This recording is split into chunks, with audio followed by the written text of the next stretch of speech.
What is up, everybody? This keeps doing this every week. I apologize. Give me a second, even though I already checked this. Where are we? Why is this not working?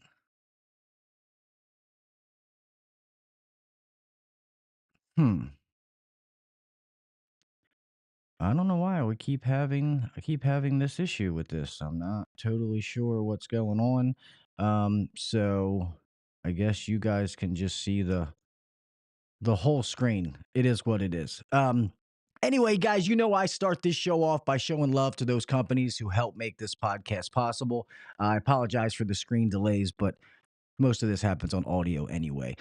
First and foremost, guys, is my friends over at Company Cam. They have been with me for several years now. I love this company and I love that they keep growing. I love their leadership, just everything about what they do. This is an add on to most of the CRMs that are out there. So, whether you have House Call Pro, Service Titan, a bunch of the other ones, Company Cam is an add on. So, when it comes to the little things. Most of these softwares, they do a bunch of stuff, but they're trying to do a bunch of things that they're not good at. Company Cam does what they do, and they're good at that, which is going to be capturing every aspect of the job with unlimited cloud storage, giving you photo reports, video capture, photo annotations, being able you can mark the photo to be able to show a customer before and after where something's getting moved. Hey, I'm going to move this outdoor unit so it sits here. We're going to take it over here. However you want to do it. Offline mode. That is huge nowadays. We get in these areas where we don't have service. And you still have to, serve your customer. You can't just stop. So it has offline modes where you can do whatever you have to do. Once you get into a service area that has cell reception, it will just automatically link up and do all that. Document scanning, report templates, and a global search. This is going to help you when it comes to organization, photo tags, project labels, project contacts, document storage, integrations, project map, metadata stamps, and a Chrome extension. And then last but not least is going to be for your accountability. You can have comments on it, signatures, at mentions, project timeline, assign users, full team access for the whole team, and user permissions. Obviously, if you want a business, you don't want like your low level employees, having full access to be able to do stuff. Company Cam is a huge add on for any business out there. I highly recommend it. I have used it. Obviously, I'm not running a business right now, but if I was, I would be pushing for this. I would have this 100%. And if you want to do it for being a part of the HVAC Uncensored Nation family, if you go to www.companycam.com/HVAC Uncensored, they will give you a free 14-day trial to try it out. And then if you like it after that, they will give you 50% off your first 2 months. Uh, yeah, Blue On's got to get off there, Jay. Next, but not least, is going to be my friends over at VETO. Guys, a lot of people can debate a lot of things when it comes to VETO, but the fact that they are the best tool bag in the business is not really debatable. I would love for somebody to tell me a better bag than VETO. People can say, oh, I found a cheaper one. And I get it. Yeah, you get what you pay for. These are not the cheapest bags. They're just not. But they are some of the best quality. They have a fit and finish, a color sequence, different packs, however you want to do it. They have something for everyone. You want a book bag? They got book bags. You want something on wheels? They got something on wheels. You want a smaller bag, a bigger bag, a wider bag, a cooler, you name it. VETO has it. And you cannot beat that 5-year zero downtime warranty.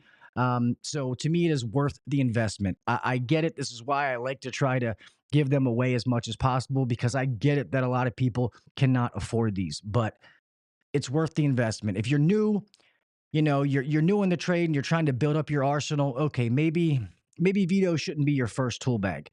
But if you've been in the trade for a few years and you're investing in yourself, investing in your craft, VETO is where it's at. If you ever need any recommendations or anything like that, please feel free to reach out to me. You can still use the HVAC Uncensored at gmail.com, or now the new email is going to be info@hvac-uncensored.com. And myself or somebody else that I have here that helps will be more than happy to answer the question and point you in the right direction. All right. Yeah, that's it. So remember, since 2002, the market leader and innovator, my friends over at VETO. Last but not least, guys, real fast, and I have to keep doing this. And I know some people are like, oh man, they're expensive.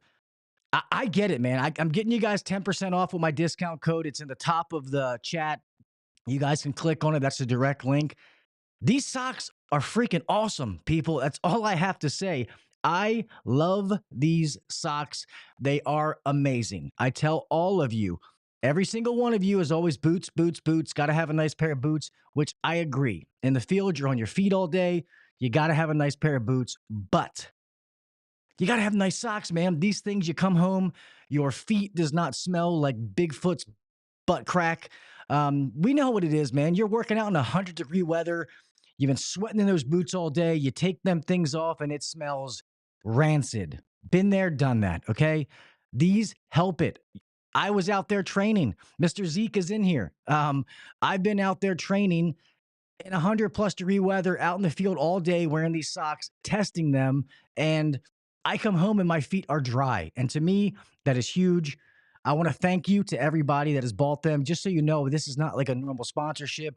I only get a little kickback if you guys buy something. And I wanted you guys to have the discount code more than the sponsorship. And it's been amazing. Let's just say you guys have been buying these socks in droves. So I want to thank every single one of you that has went out and bought these socks. So remember, go to camelcitymill.com. The link is going to be in the description. You can click on it. Use the discount code uncensored10 to save 10% on your order. All right. And some people were asking me, they do have the low cut sock now, which should be, you guys probably can't see the screen, but they have different ones and they are worth the money. All right. With that being said, let's do the pledge and get on to this amazing show that I have for you tonight. Let's go.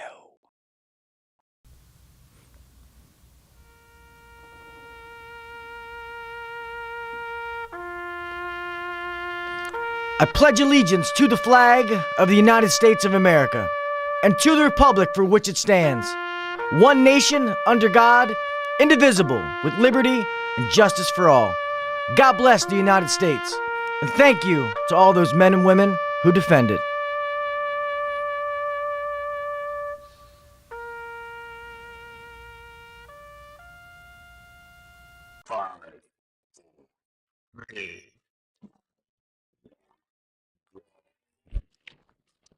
Welcome to the #1 rated HVAC podcast.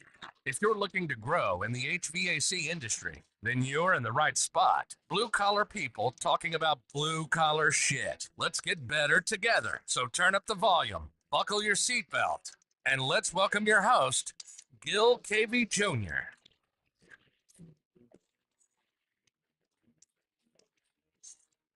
What is up, everybody? Welcome back to the HVAC Uncensored Podcast. I am your host, Gil Cavey Jr. Here we are, another Wednesday, another hump night, and another amazing show for you guys. Thank you to everybody that's already here in the chat, showing off my magnificent bald head today. Sorry, the studio's in the basement, and it was just too long of a walk to go up to grab a hat. So showing you guys off the chrome dome. Exactly. Showing you off the bald head tonight. So enjoy it. Don't get used to it, though. But thank you to my moderators that are in here real fast. Mr. Rookie, what's up, my brother? Mr. Zeke Warner. If you guys don't know, Zeke Warner is the company that I've been coaching at, so I appreciate that amazing opportunity that Zeke has given me. It's been an absolute joy. I've loved every minute of it. It stinks it's coming to an end, but I have thoroughly enjoyed every single minute of it, so thank you for that, brother. I appreciate you. Mr. Jason Johnson. And what is up, my brother? And I think that's all of my moderators that are in here as of right now. So everybody that's here, so I don't miss you. Mr. Nasty, what is up, my man? Miss Liliana, how are you? Thank you for being here. And Sammy, what's up, Sammy? How you doing, buddy? Mr. C. Young, what's up, brother? Mr. Blogger, what's up, buddy? How you doing, bro? And I think that is everybody. So anyway, I have a great show for you tonight. This is another one that's going to be more on the business side. Um, I really appreciate this guest rebooking the last time that I lost power, one of the many times that I've lost power. This was the guest that was supposed to be there that night, and I feel horrible that I waited. I try to wait because I don't want the show. I want the show to be able to happen. So I really appreciate this guest for rebooking and coming back on. But with that being said, a little bit that I want to let you guys know. So, guys, I'm talking to Mr. Luke Boyenger, who is the CEO of Cruzumi. So, from witnessing the painful closure of a family business during his high school years, he was driven, a master the art of successful business management. This early experience ignited a lifelong passion for business finance and led him to pursue a degree in accounting, secure a CPA license, and gain invaluable insights from global leaders during his tenure as an auditor at EY. In his roles as an auditor and data analytics coach, a director of accounting, and cultivated a robust knowledge base and a versatile skill set that bridged the crucial gap of understanding effective business operations. His diverse experience has equipped him with the tools to provide strategic oversight and actionable advice to business owners striving to avoid the pitfalls that once impacted his family. He is dedicated to empowering small business owners to unlock their company's full potential by evaluating and enhancing business models to align with strategic visions, implementing robust financial review processes to ensure month-to-month accountability, coaching on the establishment and pursuit of strategic and long-term goals, providing expert advice on profit maximization, cash flow management, and sustainable growth. And as your fractional CFO, he is eager to apply his experience to help your business thrive. So I am really excited about this. As somebody who's ran a business, this is a huge topic and this can help everybody. So without further ado, please help me put your hands together for Mr. Luke Boyenger. Thank you so much. I appreciate you having me on the show today.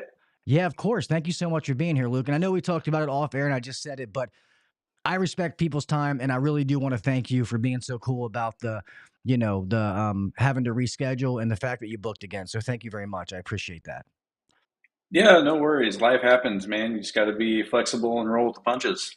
Yeah, no, I appreciate it. You'd be surprised some people aren't like that, but so I appreciate it when people are like that. But yeah, I guess let us know. I know I just read that off, but I guess before we get into the meat and the potatoes, let everybody know a little bit about you and what Cruzumi is.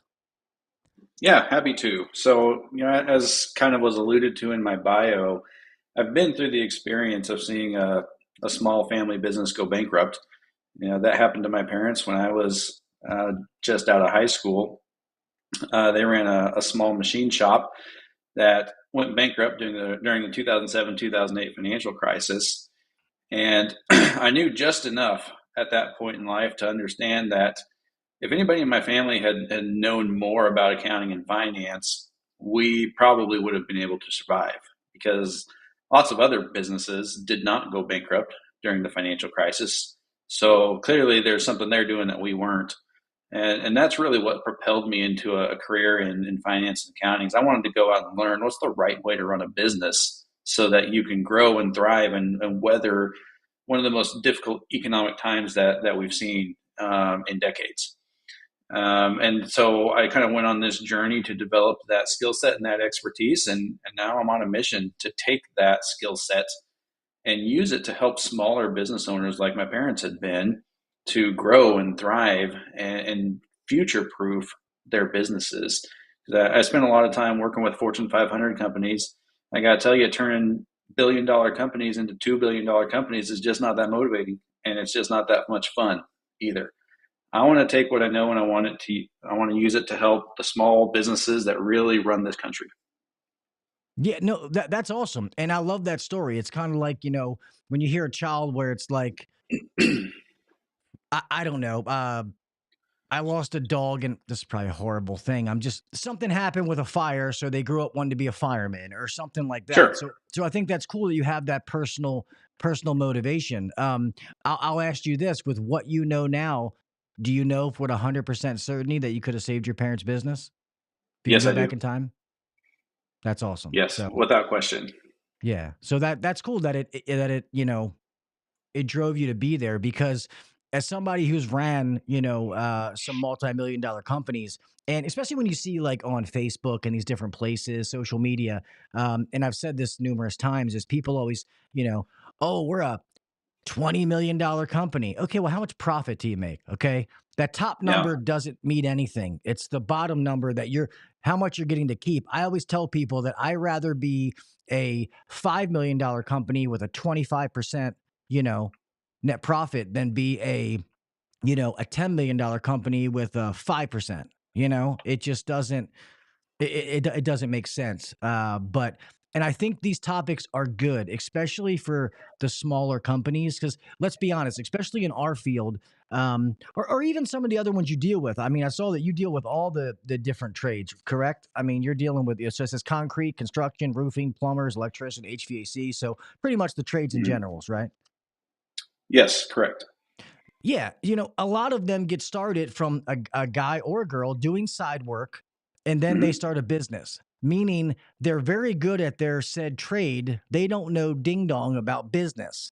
Um, Yep. which is why I tell people you have to be prepared, get an accountant, set yourself up for success, and profitability is going to be a huge part of that. So, I guess before we get into exactly what you do, I'm curious to your piece of advice. Those people that are starting, what would be Hmm. your advice to them? Somebody who knows this way better than I do.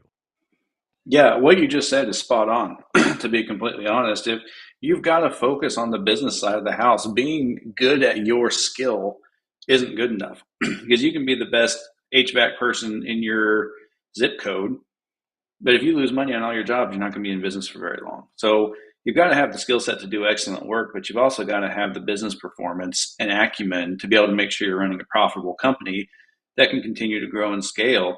Unfortunately, a lot of people will take the advice you just gave of go get an accountant, make sure you know your numbers, and run a profitable business. And they go out and they convince their nephew to do their bookkeeping for $12 an hour and say, okay, I have an accountant. Now I'm good. It's like, well, no, you hired your nephew who doesn't know anything about accounting. And all they're doing is clicking buttons in QuickBooks and watching YouTube videos trying to figure out how to do it. When people say get an accountant, make sure you know your numbers and understand the business side of what you're doing, it's really important to go out and get a seasoned veteran professional who really understands accounting and finance and can tell you how your business is performing because they actually know what all those numbers mean. Exactly. And you know you're profited. Plus, it also helps you when it comes to tax time, because Mm-hmm. you do not want to be audited by the IRS. It's not fun. They will poke and prod into everything, and it's just not what you want. So please take that advice. You guys have heard me say it, a million times. Somebody, like Luke, it's what he does for a living. So please take that. I've seen too many guys in the first year. They've emailed me, Gil, I'm so busy. I'm so busy. They're not charging right. And then at the end of the year, they look in the bank and they haven't made any money. Well, that's why they're not charging enough. They don't have an accountant. So I say this Yeah. repeatedly, time after time, because I don't want it to happen to you guys. So please, listen to that. Um, Mm-hmm. but with that being said, I guess give me an overview, so the audience and the listeners understand exactly what Cruzumi is. I know you says you're a CFO and advisory. Exactly what does that mean? What does that entail? Yeah. So what we do is we're a fractional CFO firm. Fractional CFO is a term you may not be familiar with. It's relatively new in the market. All it means is you get to purchase as much CFO as you need. So instead of the only option being to go out and hire a full-time CFO that's going to cost you $250,000 a year, which most people can't afford, you have the option now to go out and buy a fraction of a CFO because you don't have 40 hours a week worth of CFO work that your business needs done anyways. You've got maybe 5 or 10 hours a week of CFO work that needs to be done. So you can go out and buy 5 or 10% of a CFO's time to come in and do the CFO things that you need for your business for literally 5 to 10% of the cost of a full-time CFO. So you can get that CFO skill set in your business much sooner than you used to be able to, because now you don't have to wait until you can afford a full-time CFO. As soon as you need a CFO, you go buy as much of one as you need, and that's what the fractional CFO model solves. And we're very much sitting in that CFO seat. We're not doing your taxes. We're not doing your bookkeeping. Those are different roles, different jobs. We are doing the CFO work, meaning we are doing your budgets, your forecasts, your projections, your cash flow forecasting, and acting as the strategic financial advisor to the business owner to build the financial plan to achieve the overarching goals that the owner wants to achieve with the business. Because most owners know that if they want to go from 5 million a year to 10 million a year, they can go out and tell you how they need to productize what they're doing and what packages they need to go out and put in the marketplace and sell, and the team that they need to hire to be able to deliver that number of service. But they can't really tell you how to fund that growth. That's a completely different skill set. And that's what we do. We help on that financial strategy side of the house, building the plan to get where you want to go.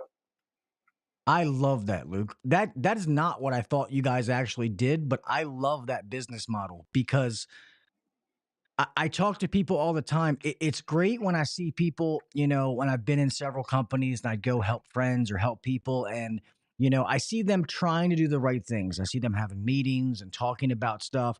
But when I see somebody, they're like, "Hey, we're at 1 million, but we want to be 4 million." Okay, that sounds great, but how? How are you going to reverse engineer that to be able to get to it? Otherwise, you're just throwing shit at the wall and see what sticks. It sounds good to say that, but if you don't have a plan together, you're kind of setting an unrealistic goal that you're never going to meet. And I feel like people do that and then wonder why they don't grow. Yeah, you're exactly right. And here, I'll give you an illustration that will resonate with your audience. I bought an Ecobee smart home thermostat and convinced myself, how hard can it really be to install a thermostat, right? Well, I installed the thing. I mounted it to the wall. I hooked up all the wires. I went up in the attic and connected all the wires and the furnace and everything you're supposed to do. I did the job, but it didn't work because I didn't do it right, because I didn't know what I was doing. Right? So it was installed, but it wasn't installed correctly, so it didn't work correctly. And people in the trades tend to do the same thing on the finance side of the house. They're looking at the numbers every month. They're trying to do the right thing. They're trying to make decisions about how to grow the business and how to be profitable and how to better manage cash flow, but they don't know what they're looking at. So they're looking at accounting that's wrong because they don't know it's wrong, and trying to make decisions using bad accounting data that's pointing them in the wrong direction because the accounting isn't telling them the truth because it's not right. And there isn't anyone in the business who has the skill set to be able to recognize that the accounting isn't right, so it can be fixed, and that we can now go make decisions using good data. Similar to how I didn't have the skill set to recognize that my thermostat wasn't wired correctly, other than the fact that thermostat wasn't working. Well, if your business isn't growing the way you feel like it should be, doing what you're doing now, it's kind of the same thing. You probably just don't know what you're looking at when you're looking at the numbers, and you just need to get the right skill set in the business. Yeah, no, I agree 100%. And like I told you, my story is I came up as a tech and I went into management because I thought that was the next role. So I had to learn the business side. I had to dig in the books, take business classes, learn how to read a balance sheet and a P&L.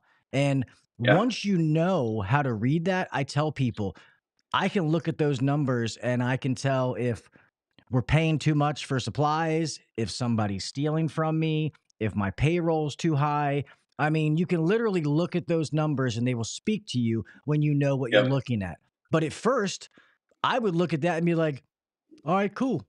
Yeah, looks, it might as well be a Chinese manual because, I didn't know. And it's something you definitely have to educate yourself. And not to go off topic, this is why it's so important to, if you can't afford to hire somebody like Luke, or even when it comes to an accountant, is because hire someone to do what they're good at. If you don't like that, why force yourself to do it? I get it in the beginning. Money's tight. You have to try to get through things. I get that. But once you can, that's what you need to do. And talk to people that have been where you want to be. Okay, that's how you're going to grow. If I'm a $5 million company and I want to get to 10, well, I'm going to talk to people that are at 10, 15, 20 and find out what they did. I'm not going to talk to other $5 million business owners or somebody that's at 2. They may be great people, but they haven't done what I'm trying to do. So that doesn't make sense. So what is the normal size of the kind of companies that you're working with? And I guess how little and how much are you doing for some of those? Yeah, we worked with companies as small as a couple of million a year in revenue. I would say what we do probably works best for companies that are doing at least 5 million a year in revenue, simply because at that level there are more levers that we can pull in the business to help you make progress. And pulling those levers tends to have a more dramatic impact just because of size and scale. So it's best fit for companies doing at least 5 million a year in revenue.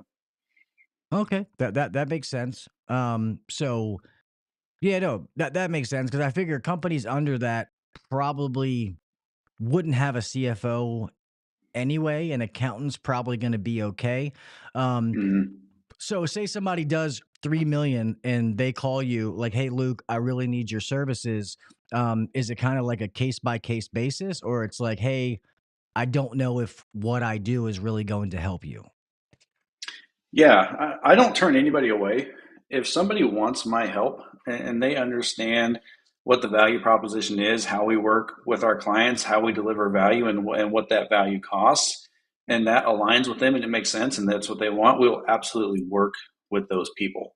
I just tend to find that it doesn't become a no-brainer until you hit 5 million in revenue. If you're at 5 million in revenue, you probably need a CFO skill set in your business across the board, period. Whether that's a fractional or someone full-time in the business, whatever you can afford and what makes sense for you. But at 5 million, you need that skill set. Anything below there, it's kind of more your judgment, your strategy. Where are you wanting to go and how quickly do you want to get there? If you're at 3 million a year in revenue and you want to get to 5 tomorrow, then you're probably making an upfront investment in that skill set to get you there quicker. Yeah, yeah, yeah. Or if they're too small, then they're almost hiring you for coaching, not really, what you're they're wanting your advice more than your expertise as far as actually being a CFO. So that does make sense. Mm-hmm. So I'm curious is, can you give us an example of how, you help a business owner like with cash flow and stuff like that? Yeah, absolutely. So, what we tend to find for the vast majority of our clients when they come on board is that there are hidden costs in the P&L that are not being recognized by the business owner because the accounting is not clean, it's not clear, it's not accurate, it's not timely. And we come in and we drive the progress in the accounting that delivers timely accounting that's clear and that's accurate and that's presented in a way that makes sense. It becomes really easy to see where all of the money is going every month.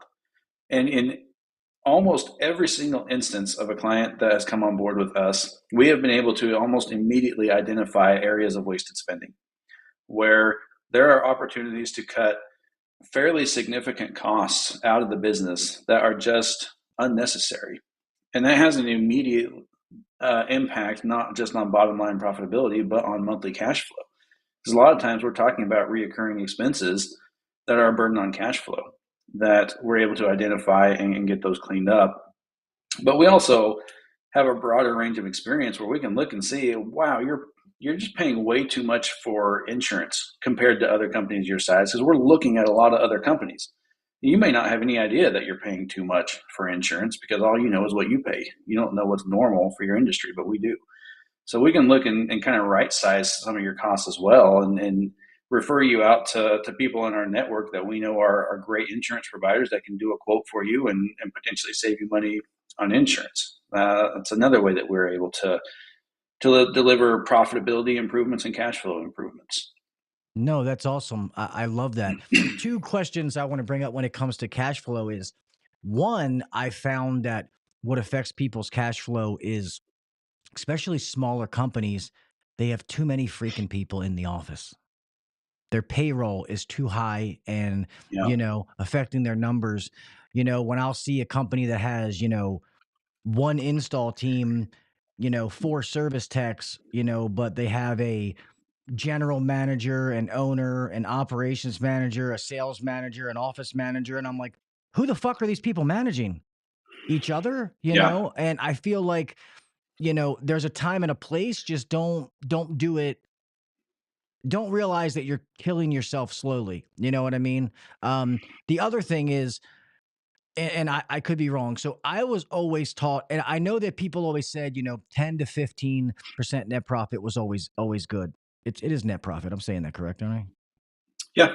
Okay. And they say that if you're below 7, that you have no cash flow.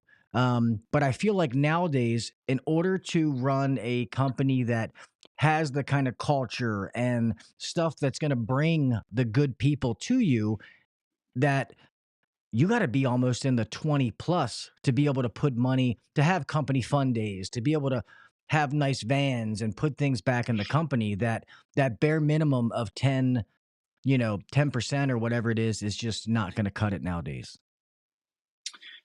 Yeah. I mean, ideally, you want to function at, I mean, if we're talking bare minimum, 20% gross margin, 10% net profit as just an absolute bare minimum. And you should probably really be targeting better than that, to your point. Like that would be bare minimum. Best in class would be more like 30% gross profit, 15 to 20% net profit. And you're right. What that does is it frees up profit from jobs to reinvest in some of the other things you want to do in the business from a team building perspective. Totally agree with that. And you're also right on the admin side of the house. A lot of times we come into a company and we draw the same conclusion that if you think about building a business in the context of building a house, a lot of houses have the foundation that is designed to support a one-story house. And a homeowner says, well, I want a bigger house. Okay, you've got two options. You've got to build additional foundation, or you've got to strengthen the existing foundation to add a second level. You can't just go add a second level on the existing foundation, and you can't go add house without building foundation first. But we tend to find that most companies have an admin foundation that is big enough to support a much larger company than what they currently are. And so the feedback in that scenario is you either go work like heck to become a company that's big enough to justify the administrative support base that you have in the business, or you've got to cut back the administrative base because you're spending too much money on more than what you need. Yeah, no. Yeah, amen. And I see it, especially when I'll see small companies that, um, they've only been around for 2 years. It's a family company or something like that. Actually, I have friends of mine who own a plumbing HVAC company, and all the families in the office, and I get that, but there's more family in the office than employees in the field. And I'm like, well, that's why you're not Yeah. growing, guys. Um, Yeah. so Well, and that's one of the mistakes that my family made. Going back to your question, do I know what we did wrong? Yeah. My parents, bless their hearts, wanted to have a business that could provide for the whole family. So we had one outside employee, and then my dad worked full time in the business. I worked full time in the business. My older brother worked full time in the business. Not because we necessarily needed all those people, but because my dad had a dream of running a company that could provide for everyone in the family and we could all work together. But the reality was the business wasn't big enough to support that level of payroll, and we didn't have the revenue to need that many employees. And that was part of why we weren't profitable, is our payroll costs were too high for the level of revenue that we were generating. And I definitely see that in the trades where they want to be able to employ people that they care about, which is great. It's noble. I love that they want to do that. But let's go build the business that has the need, and then let's bring the family in. yeah, no, I agree. Um, yeah, so I guess the other thing kind of with that question, so we've talked about cash flow. How are you helping these businesses improve like profitability? Yeah, so that kind of goes back to what I was saying earlier about finding wasteful spending and eliminating it is a direct profitability improvement. Yes. But the biggest thing that we find is I'll come into a business and they'll say, "Man, we're doing a 30% gross margin. I don't understand why we aren't making more money." And we start digging into it and we find out they're not actually making a 30% gross margin. their accounting's just wrong. A lot of their cost of goods sold is sitting down in operating expenses. So it's making it look like they have a 30% margin, but you take all those expenses sitting in operating expenses that should be cost of goods sold and you put them where they belong. All of a sudden you figure out that 30% gross margin you thought you had is 15%. Now you've got your 10% admin that's putting you down to a 5% net profit. That's why you're not making any money. So by showing them the truth about how their company is truly performing, by fixing the accounting and getting it right, now we can show them you have a pricing issue. You're not pricing your work correctly because you thought you were making money that you really weren't. Let's now look at the true cost of what we're doing and price to a 30% margin based on actual costs. We're going out and driving an immediate price increase in the business that is a straight bottom line profitability impact. Yeah, I love that. I always say price to the company you want to be, not the company you are. Because if you don't, you're never going to get to that said, like a big thing for us is, in our trade is a capacitor. And especially Mm-hmm. technicians, oh my God, I can't believe you're charging people $350 for that $20 part. I get it, but you also have to understand what it costs to run a business, to have that nice van, that nice uniform, that training, that paid vacation. If you guys knew how much paid holidays cost, okay, Yep. everybody is getting paid for that day when there's no income coming in. It hurts, but you do that Yeah. because it's the right thing to do. So, all of that stuff adds up. And the other thing that I've seen, um, some of these accountants, especially these little small services that are kind of aimed at the trades, they hide things in the P&L, like what you were just saying, to make it Mm-hmm. look like they're doing a good job, where really they're screwing you in the long run by hiding it. So you think, oh man, this is great. And then all of a sudden they don't hire them, or they have somebody like you come on and you're like, what the hell is this, man? Like this should be here, that should be there. Oh shit, Yeah. you're actually not doing good. Yeah. Yeah. You're exactly right. And that's what we encounter a lot. And part of that problem is there is no minimum standard required to be able to market yourself as a bookkeeper. You can be a high school English teacher yesterday and a certified QuickBooks Pro advisor tomorrow, out there selling bookkeeping services to businesses when you've never done bookkeeping before in your life. They watch And some YouTube videos and now they're a bookkeeper. yeah, 100%. If you're lucky, you got one who watched some YouTube videos. The rest of them are just out there guessing and hoping that their client doesn't know enough to realize they don't know what they're doing. And that goes back to making sure that you're hiring credentialed, seasoned, experienced veterans who really know what the heck they're doing. Yeah, no, that makes perfect sense. I guess without going into details, what would be one of the most common issues that you see with your clients? It's kind of like, oh, they're doing this too. Yeah, gosh, there's so many. Um, the most common ones are just having bad accounting because they don't want to make the financial investment to have good accounting because there's just a lack of understanding that an investment in good accounting pays dividends. You will make more money because you invested in good accounting, guaranteed. You cannot run an effective business if you don't know how your business is actually performing. Because when you don't have that, what you end up doing is what everybody else does. They look at how much money they have in the bank and they hope it's enough. And then they look at what all their competition is doing. They go monitor their competitors and see, well, what are they charging? Well, I guess if they're charging that, we need to be 1% lower so that we can beat them on price and get work. And you don't actually know if you're going to make any profit on being 1% lower than your competitor because you're just guessing.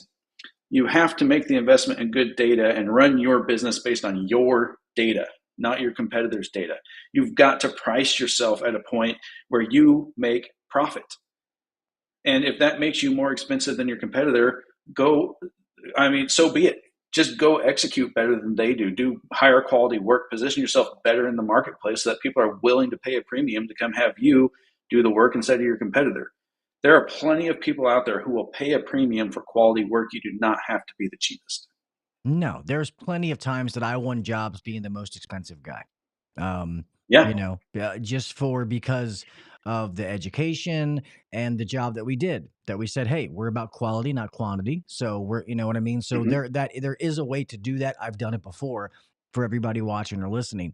Um, the other, man, I had a brain fart of what I was just getting ready to ask. Um, oh, this is what I'm curious. So I know what I think. How often should an owner or a leadership team be looking at the P&L, in your opinion? Every single month, within 30 days of the close of the previous month. Okay. Because I used to want numbers, not necessarily the P&L, but I used to want the numbers on a weekly basis. Only because I figured if I knew them, the more that I knew them, I could make fine-tune adjustments to try to change it. So that way it wasn't like, we didn't meet our goal versus having my finger on the pulse kind of deal. I mean, does that make Hmm. sense or? It does. The reason I say monthly is that a lot of your expenses in your business are monthly expenses. So if you've got 50% of your expenses that don't hit until the last week of the month, you could be reviewing your numbers for the first 3 weeks of the month and looking like you're killing it because the majority of your expenses haven't hit for that month yet. But if you're looking at 1 month at a time, you're seeing all the expenses for that month and getting a true picture of how you performed over that month and over the last, because you should be looking at not just that month, but the last 12 months, looking at trends. How's revenue trending? How are expenses trending? Where are the red flags? Is there anything that doesn't make sense? And that's hard to do weekly because you don't have that full month's data available. Yeah, no, that makes sense. So I guess when I say that, I was more looking at revenue, but you really couldn't tie it in till you got to the end. So that does make, perfect sense. Um, Yeah. Now, and something like accounts receivable, I would say go look at accounts receivable weekly for sure. Because the second somebody's past due on paying an invoice, I'd be calling them. yeah, no, you have to. That's why we always say we're a COD company. We, you know, cash on demand. We don't want to get into that billing, especially when you're dealing with homeowners. I get it when you're dealing like in the commercial industrial space. You're doing Yeah. the net 30, 60, 90 with some of these companies, but when it comes to residential, Yeah. you don't want to be chasing people around because you won't get Agreed. paid. You can put liens on people's house and stuff like that, but it's a pain in the ass, and you don't want to get into that. Um, so I guess something else that I'm kind of curious with is, uh, man, I keep looking at these comments and they throw me off. Um, well, this is actually something that's good. I don't know if you would even get into this side when you look at companies. Do you have one you seen that's worked well, whether somebody does flat rate pricing or time and material, or not really? Um, when it comes to that sort of thing, so that's a business model strategy question, which is definitely something we tackle. And if a client were to ask me that, I would tell them, I don't think it matters which one you do. You can be successful in either model as long as you understand what your cost is from a time and materials perspective so that you price accordingly and make profit. Same on flat rate. And I would probably gravitate towards flat rate because I like for the pressure to be on me. And if I'm at a flat rate, it's on me and my team to go execute effectively and efficiently to be profitable. And I want that pressure pushing me to be the best that we can be. Yeah, no, I love that. Yeah, I have always liked flat rate as well, especially in the residential market, which is what I was in last. Um, Hmm. is you tell a customer up front, hey, it costs $350.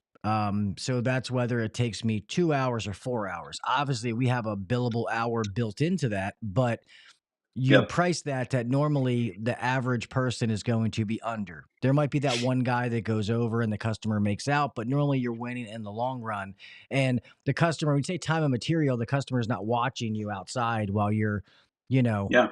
taking a break for a second, just trying to catch your breath. And it's like, oh, are you going to be done soon? You've been out here for 2 hours. So that's why I've always loved it, especially in the economy that Yeah. we're in now. I'm curious to lately, what are some of the, I guess, hiccups or something that you've seen businesses have to deal with inflation and what's going on now? Have you seen any issues like that, or has it really not? Besides costs going up, you haven't really seen any difference. Yeah, not so much with inflation. I think for the most part, people have just kind of passed the price on to the customer. If their costs went up, then their charges went up. It just has to. And there's not a lot of pushback on that because everybody understands that's what's happening. Everything's getting more expensive. So if you're more expensive than you used to be, people know why. Everybody knows about inflation right now. So they're not getting a lot of pushback on it. Maybe where there's problems is in the businesses that haven't done that, where they've kept their prices the same and they've just been absorbing the cost increase. Now they're not making any money. That's a problem. That's inflation attributed, and you just need to go fix your pricing to adjust to the new normal like everybody else has done. So that's an easy problem to solve. I think probably the bigger issue that I've seen is we're starting to get to that point where COVID took a toll on a lot of businesses from a profitability standpoint. And a lot of companies had to go out and use a lot of debt to get themselves through for 6, 12, 18, 24 months sometimes, depending on the business. And they're getting to the point now where that debt is starting to be a burden on the business, and they're not sure how to get out from under it because they're losing too much cash flow to debt payments, and it's causing issues in running the business. That's probably the bigger issue that I see right now is we had to take debt to stay alive during COVID, but now we're not sure how to get from under the foot of the debt that's crushing us. That's the biggest issue I see. Yeah, no, I love that because during COVID, everybody went out and got that bailout money. Mm-hmm. But now it's time to pay it back, and some of those payments, I know the company I just came from. I mean, we were paying $8,000 a month just paying back the loan. Yeah, Granted, we used it wise and it didn't hurt us, but that's something that you have to plan for. That wasn't free money like everything else. You yeah. gotta pay that back. Um, and the other thing that I find, and to touch back, this is what I forgot earlier when you were talking about, people pricing based off of their competitor. And I always say everybody has to figure out what their loaded labor rate is. And people will reach out to me and be like, oh, well, what's yours? Okay, well, what mine is has nothing to do with you. Yeah, We need to yeah. figure out what you need to keep your doors open, on a daily, weekly, monthly basis, and then backtrack that to figure out what you need to make per hour in order to keep the doors open. And that's how you're going to price things. It's not some just magic number that you throw out. And I think people use too many generic things, generic price Mm-hmm. books. And I mean, it goes into what market you're in, where, your location, like all that stuff comes into play. And I feel like Right. people don't realize that.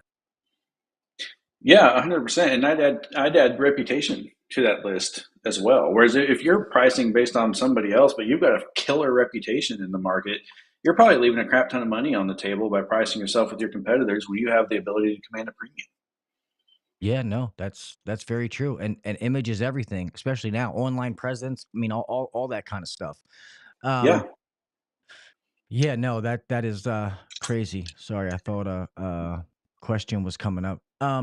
So besides some of the things that we didn't say, what are some other things that maybe that I have been horrible as far as asking that you guys provide to the customer that I don't want to leave out?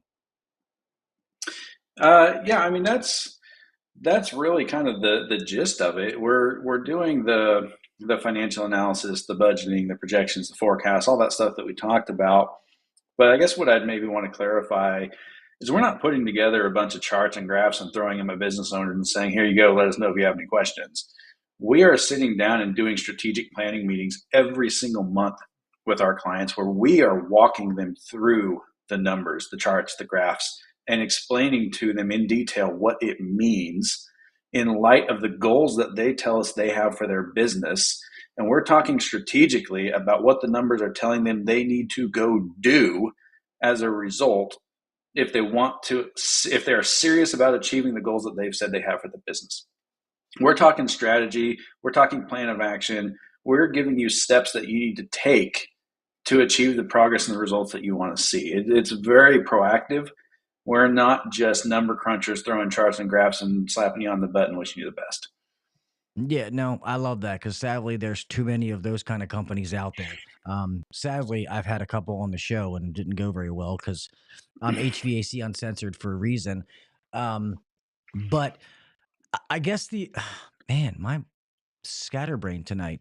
I guess the other thing that I was kind of curious is based on location, like, some markets like Texas, Southern California, when they have Yeah. 8, 9 month long summers, I've seen some companies, I hate to say it, they've gotten lucky to get to 5, 6, 7 million.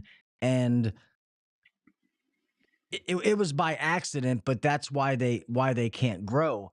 Um, but I guess I was kind of thinking like most, at least companies around here, like you're not getting to 5 million by accident. Not in Maryland's market. We have three Yeah. months of summer that those 3 months are going to determine whether you end the year in the green or the red. It's that important, sadly. Um, have you seen some of those situations where a company had like decent revenue, but it was out of sheer luck because when you first started working with them, they didn't understand their numbers? Yeah, to some extent. I don't know if I'd necessarily use the word luck because it's so hard to be successful in business that That's if true. you I if probably you should have said succeeded, luck. you did something right. But yeah, could they put their finger on exactly why they were able to be as successful as they were? Probably not, because they don't have the financial clarity to be able to really break it down for you. But what I find is it's usually just because the quality of work they do is so darn good that nobody ever says anything bad about them. They've got 100 past clients out there that are raving about how great their service was, how professional they were, how fair their pricing was, that they're not even having to go out and spend a lot of money on advertising because they're getting so many word of mouth referrals, um, that they didn't necessarily, I hate to say this, they didn't necessarily need to know exactly how their business was performing from a numbers perspective because they were able to charge enough that it didn't matter. They were going to make money. Now, with that said, knowing your numbers means you don't leave any of that money on the table, that you're maximizing your profitability, on that stuff. So I'd still absolutely advocate for having someone in the business who can help you on the numbers side of the house. But you can definitely have yourself priced at a point that even if you're kind of screwing up, you're still going to succeed. No, that makes sense. And I probably shouldn't have used the word luck. But because it is hard to be in business, and I always say this, for every 5 businesses that open, one of them stayed, four of them closed. So it's Yeah, if your doors are open, then touche. It's not easy being a business owner. Um, if it yeah. was easy, everybody would do it, and that's why everybody doesn't. Uh, I guess another quick question and real fast, anybody in the comments, if you have any questions for Luke before we start to close this out, please put it in all caps and I'll be sure to ask them before we close this out. Um, at what revenue point, in your opinion, should somebody hire an in-house CFO? Like a roundabout number? An in-house CFO, like full time, I don't know that I would make it number based. Honestly, I think it's more strategy based. It's the point at which you have 40 hours a week worth of CFO work that needs to be done. So, more CFO work than can be done by a fractional. So we're talking about businesses that are their strategic growth strategy is acquisition. They want to go out and acquire 4 or 5 different HVAC companies across the nation every year to grow their footprint inorganically through acquisition. If that's your plan and you're only at 20 million a year in revenue, you probably need a full-time CFO because that's a lot of finance work that's going to have to happen on the back end, and you're going to need that full-time skill set in-house to be able to navigate that type of growth. Whereas if you're a $20 million company that's just growing organically 10% year over year by doing what you do and hiring crews and just growing the organic way, then at 20 million, you probably have absolutely no need for a full-time CFO. A fractional easily meets your needs. So I think it probably comes more down to strategy and what you're doing as a company than it does what your revenue point is. Yeah, I love that. I just, learned something there because I love a lot of people think of a CFO and they think of accounting when actually your CFO and accounting is kind of two separate things. Maybe the accounting person, their boss is the CFO, but that a lot of that. So we do have a few questions, but quickly, I guess some of the job titles of what a CFO actually does, if you wouldn't mind throwing those out there so people understand exactly what the role of CFO does. I know you've said some, so we're kind of being Yeah. redundant, but Yeah. Here, let me give you this. So, accountant will usually do things like the bookkeeping, the account reconciliations, paying the bills, moving money, that kind of transactional type of stuff is usually what's kind of considered accounting.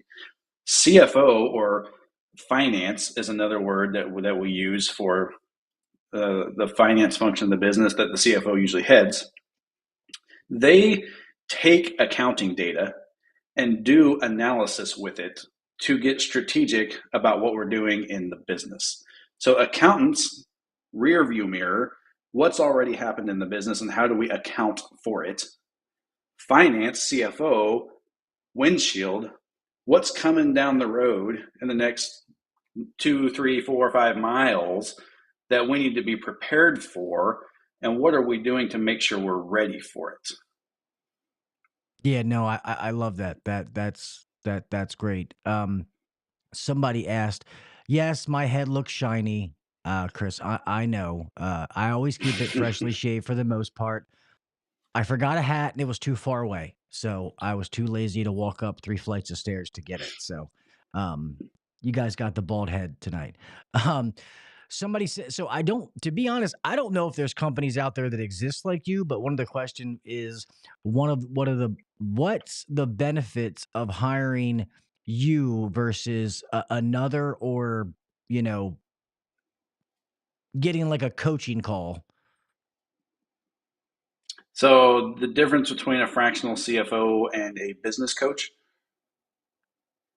uh, from my perspective, a business coach is usually coming in to teach you how to sell. I find that most business coaches are very focused on the sales side of the house. How do you grow your business by selling more product?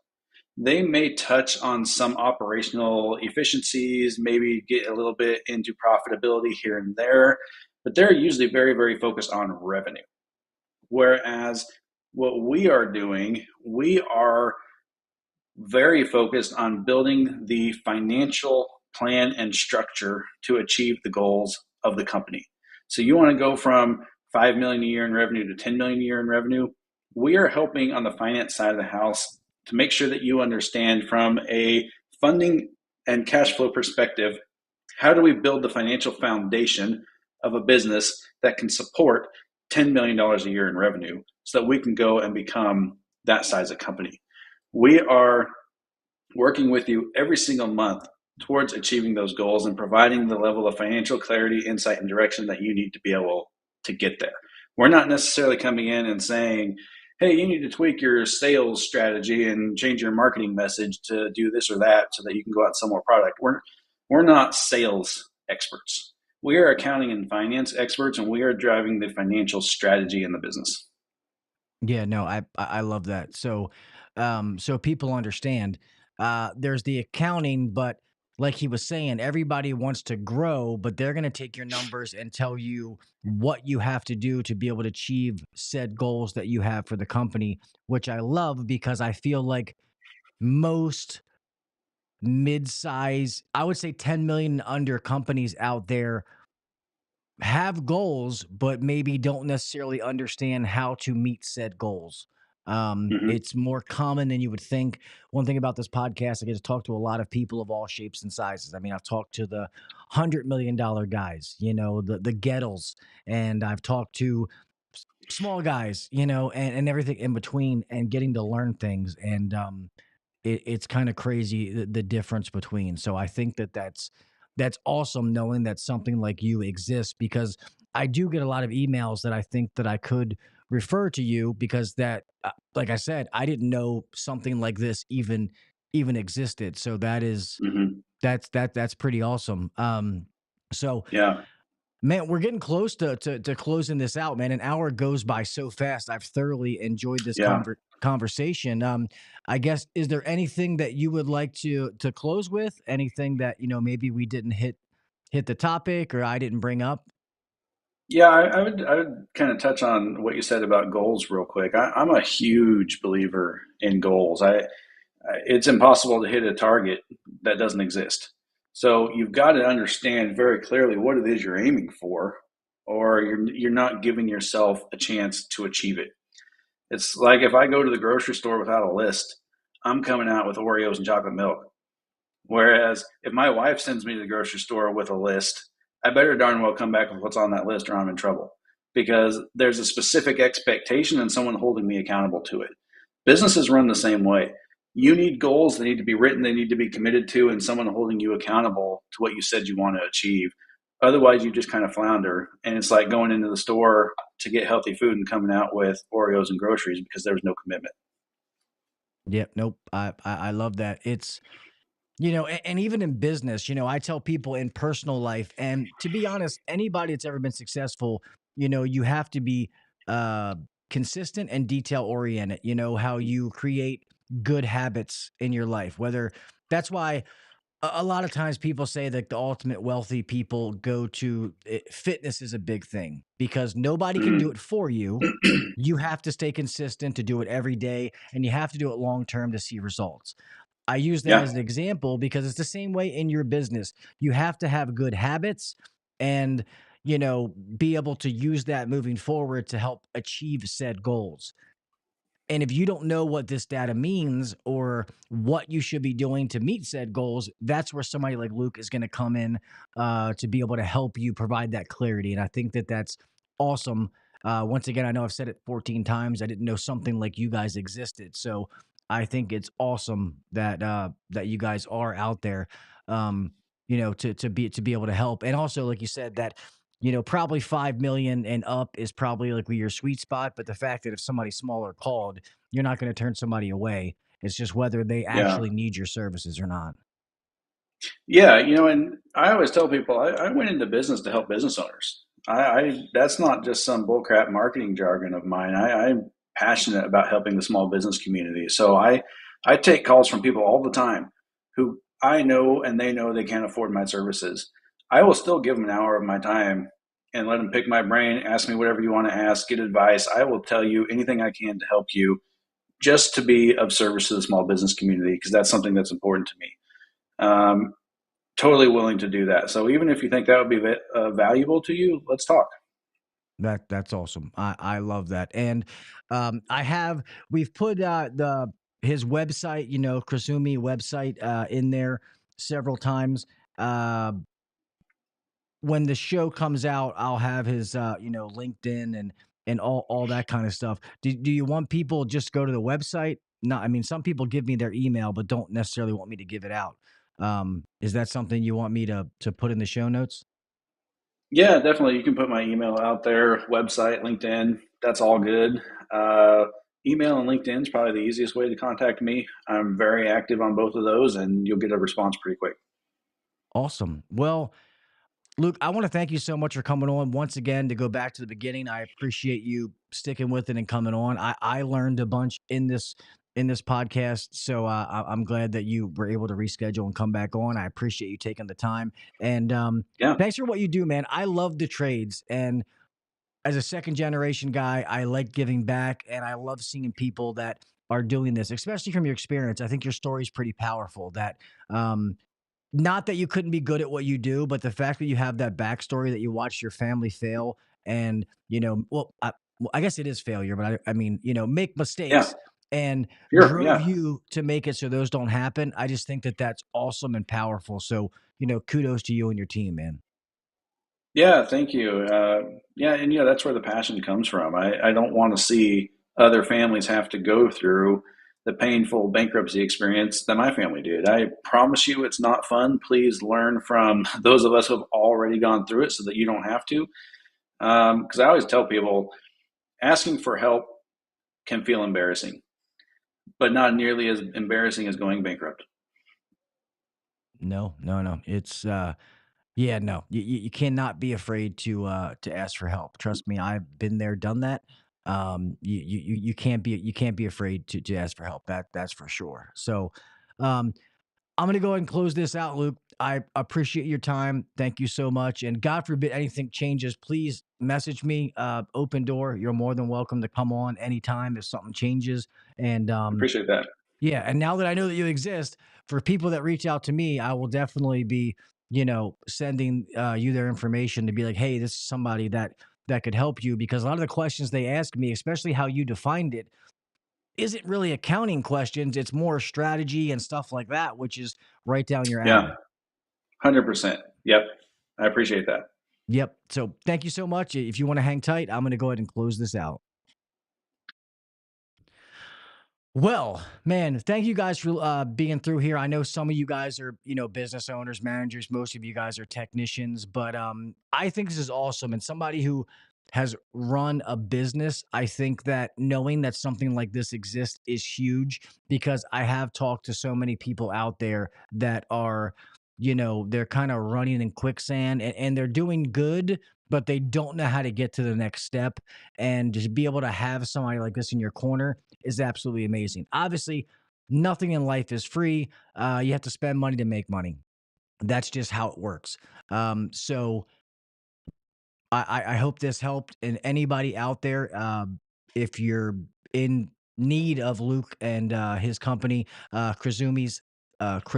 So just so you know, it is spelled Cruzumi. So it's Cruzumi CFO and advisory. And Luke is the CEO of that company. And if you guys would like to get in touch with them, I'll have all the things we just talked about in the show notes. If you're watching the show now in the live chat, their website is linked. I've put it, Rookie's put it, Jason's put it. So it's in there a couple of times where you can just click on it. All right. So I want to thank all of you for being here. I really, really appreciate it. Trying to get back on track. Hopefully you guys went and checked out last week's amazing audio podcast that came out with Partstown. That was another amazing show. So getting back on track with a series of good shows. We have a bunch of them coming up. So with that being said, let's close this thing out. Remember to make sure you like and share this podcast, whether it's audio or video. If you wouldn't mind leaving me a 5-star review, let's try to get those reviews back up so we can get this out to more and more people. And remember to follow me on all the social media sites to stay up to date on what's going on with me and the podcast. I do have some big news coming up here soon, obviously some career things and stuff like that. So we will see. I will check them for you, Sam, but you guys should be getting them. I'm surprised you don't have it, to be honest. So it should be there any day. But yeah, make sure you like me on all the social media sites to stay up to date. And a lot of the giveaways moving forward are going to be on different sites. But I'll still do them here, even though I know the same people are constantly winning. So with that being said, yeah, that's it. No more things I have to say. Sorry, I look at your comments and it throws me out of whack. But yeah, I thought of something else I was going to say, but no, that's it. So, guys, remember, please be safe out there. We all have somebody to make it home to. I want you to make it home the same way you left. I don't care if you're driving, make sure the breaker's turned off. Whatever it is, just please, please be safe. If it's still hot where you are, stay hydrated. Okay. Remember, the water you drink today is for like the next day or the day after. If you're already dehydrated, it's too late. All right. So make sure you put good things in your body, you get good things out. All right. Please take care of yourself. I do not want to hear that any of my friends out there, something happened to you. So please, please be safe. All right. Remember to do the little things, set yourself apart from the next guy or girl. All right. I don't care. Like, if you're good at what you do, give back to somebody, help mentor somebody. Trust me, that you mentoring somebody is going to make you better. You guys have heard me say it a million times. The words that I got from Mr. Jim Bergman is, you don't really know something till you have to teach somebody else. You're going to make yourself better by taking somebody under your wing and helping them grow.